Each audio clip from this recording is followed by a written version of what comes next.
Magandang tanghali po sa inyo, sir.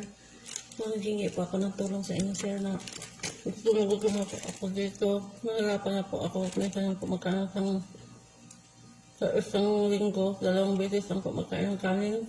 Ngayon, 2 gabi, 3 araw, hindi nakakain ng kanin. So, ito nga po ngayon, sa sobrang gusto mo pala, hindi mo ramdam na panis mo pala yung pinakain mo. Gusto ko lang po manghingi ang tulong sa inyo, sir, na makauwi na po ako kasi tumupunta ka ng doktor, pera ko po sa ang pinagbayad sa consultation kasi sa private po ako sinadala ng employer ko, sir. Kaya po sa ngayon, sir, may ako lang tulong sa inyo. Gusto ko lang po na makauwi lang po ako.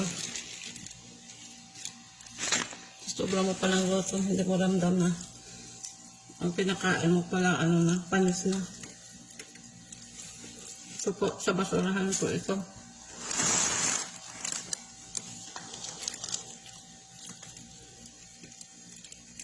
Sana po, sir, mapansin yung video na ito. So, sobrang gusto ko po, sir. Hindi ko na po kaya. Kinakain ko na po yung sa basurahan. Kinain ko yung madam ko gabi. Maraming salamat po, sir, sa inyo. Sana matulungan niyo po ako.